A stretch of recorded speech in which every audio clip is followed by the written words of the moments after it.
Bismillahirrahmanirrahim. Assalamualaikum warahmatullahi wabarakatuh. Salam sejahtera bagi kita semua.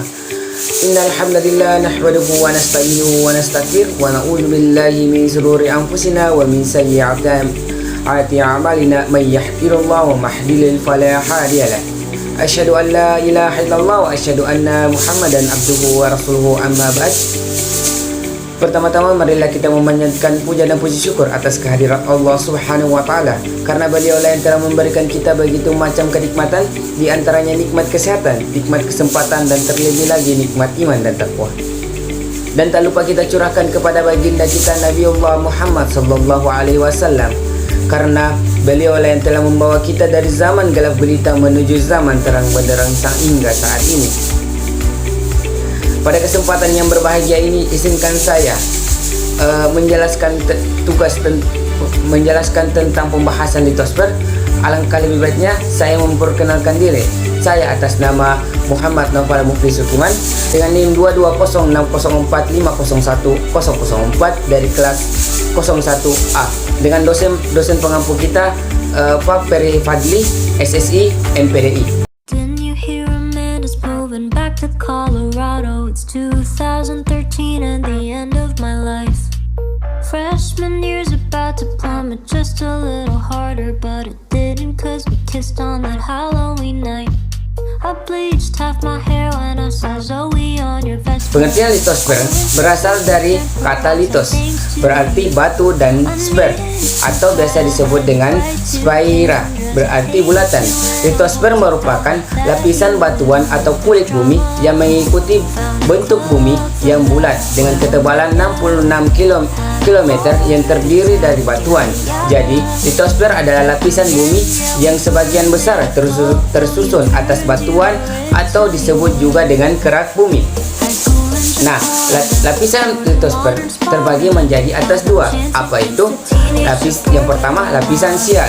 Lapisan sial yaitu lapisan kulit bumi yang tersusun atau logam silisium dan aluminium senyawanya dalam bentuk Si02 dan Ai203 pada lapisan sial atau silisium dan aluminium.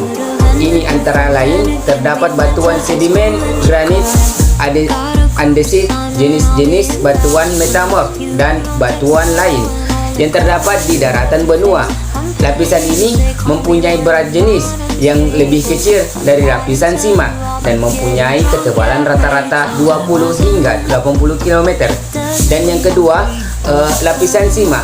Lapisan sima yaitu silisium magnesium, yaitu lapisan kulit bumi yang tersusun oleh logam silisium dan magnesium dalam bentuk senyawa Si02 dan Mg0.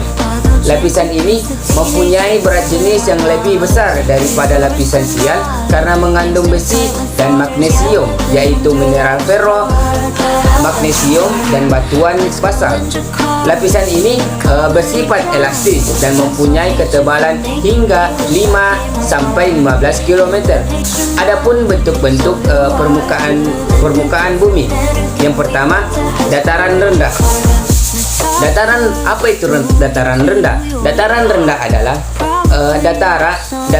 daratan yang melandai hampir rata dengan sedikit kemiringan, terletak pada ketinggian kurang dari 200 km. Yang kedua, dataran tinggi adalah daratan yang melandai atau datar yang memiliki ketinggian lebih dari 200 km. Yang ketiga, lembah adalah sebuah cekungan yang memanjang dan biasanya terletak di antara dua bukti atau tanah yang tinggi. Lembah-lembah terjal yang disebut dengan ngarai. Yang keempat, cekungan. Cekungan adalah bentuk muka bumi yang lebih rendah dari sekelilingnya. Yang kelima, bukit. Bukit yaitu bagian permukaan bumi yang menonjol dengan ketinggian di antara 200 hingga 500 km, sehingga rangkaian atau kumpulan dari bukit-bukit ini disebut dengan perbukitan. Yang keenam, gunung. adalah bagian permukaan bumi yang menjulang tinggi, merupakan tempat keluarnya magma dari perut bumi. Sedangkan rangkaian atau kumpulan beberapa gunung yang memanjang dan mempunyai ketinggian yang berbeda-beda disebut dengan penggunungan. Nah, adapun dengan proses pada litosfer, tenaga endogen adalah tenaga yang berasal dari dalam bumi. Tenaga endogen dalam proses pembentukan bumi bersifat membangun atau membentuk permukaan bumi baru. Nah, aktivitas magma menyebabkan terbentuknya gunung api atau bukit. Magma merupakan batuan cair yang suhunya sangat tinggi. Magma mempunyai tekanan yang luar biasa, maka gunung akan mengeluarkan magma cair yang disertai dengan pelontaran batuan pijar. Batuan cukup besar disertai panas yang tinggi, maka sering terjadi perubahan bentuk. Contohnya seperti batu granit, marmer, dan kapur. Yang kedua, gempa bumi adalah getaran atau guncangan yang terjadi di permukaan bumi akibat pelepasan energi. Bahwa permukaan gempa bumi biasanya disebabkan oleh pergerakan kerak bumi atau lempeng bumi. Nah, yang ketiga, gempa tektonik disebabkan oleh pergeseran lempeng benua. Yang keempat, gempa vulkanik disebabkan aktivitas magma yang mendekati permukaan bumi. Yang kelima, gempa runtuhan disebut dengan runtuhnya batuan di gua atau longsoran tanah. Nah, adapun batuan sedimen. Batuan sedimen adalah merupakan batuan mineral yang telah terbentuk di permukaan bumi yang mengalami pelapukan.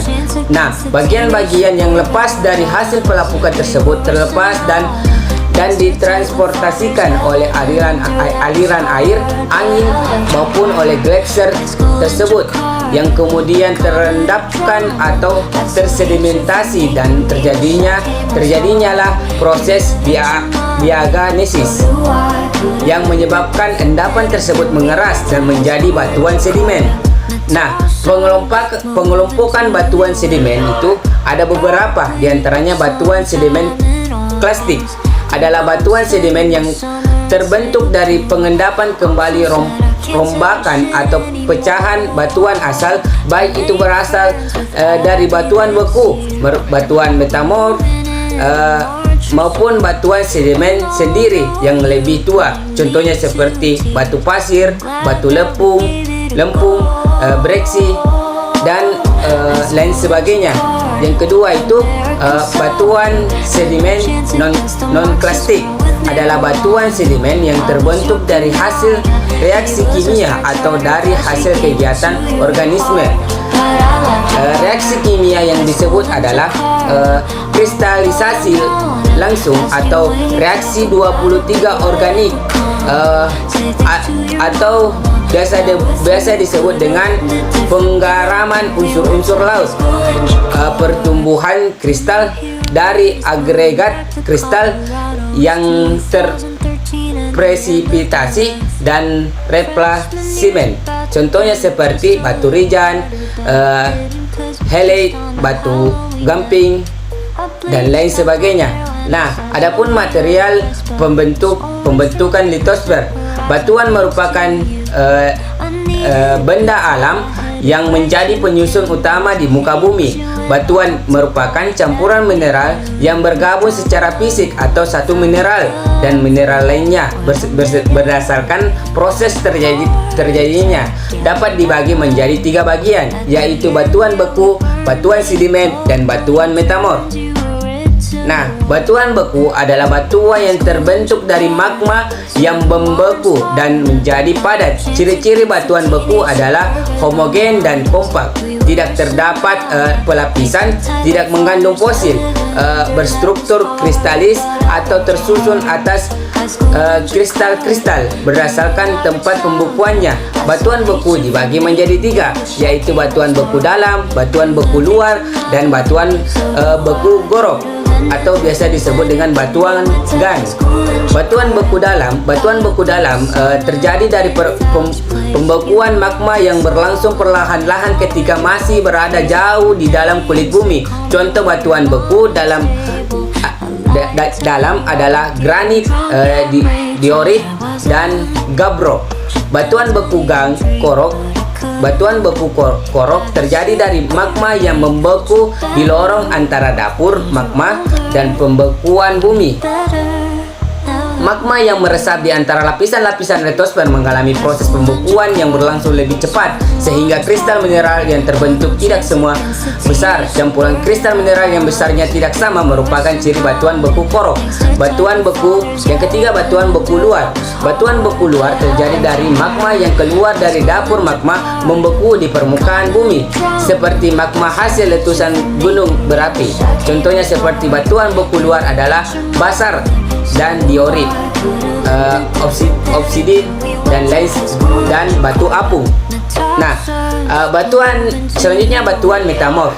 Batuan metamorf merupakan batuan yang berasal dari batuan asal beku sedimen atau metamorf sendiri yang telah mengalami perubahan mineralogi, tekstur maupun struktur yang terjadi pada fase padat sebagai tanggapan atas perbedaan suhu dan tekanan yang tidak sama dengan kondisi sebelumnya. Metamorf sendiri adalah proses perubahan struktur dari mineralogi batuan yang berlangsung pada fase pendapatan sebagai tanggapan atas kondisi suhu dan tekanan dari kondisi batuan tersebut. Fungsi litosfer itu ada beberapa, diantaranya berfungsi untuk tempat makhluk hidup menjalani kehidupan. Batuan yang kedua, batuan penyusun litosfer tersebut biasa dimanfaatkan dalam berbagai semua bidang, paling banyak dalam bidang industri. Yang ketiga, penyusunan juga dapat dimanfaatkan, yaitu berfungsi sebagai sumber energi serta juga pemenuhan kebutuhan manusia lainnya. Yang keempat, mineral penyusun litosfer ini bisa dimanfaatkan untuk banyak hal, seperti misalnya bahan pembangunan, peralatan rumah tangga, industri, elektronik, perhiasan, dan lain sebagainya. Demikianlah yang dapat saya jelaskan tentang pembahasan litosfer. Kurang dan lebihnya mohon dimaafkan. Jika ada kekurangan, itu datanya dari diri pribadi saya. Jika ada kelebihan, itu datanya dari Allah Subhanahu wa taala. Nun wal qalami wa ma yasturun. Syukran. Wassalamualaikum warahmatullahi wabarakatuh.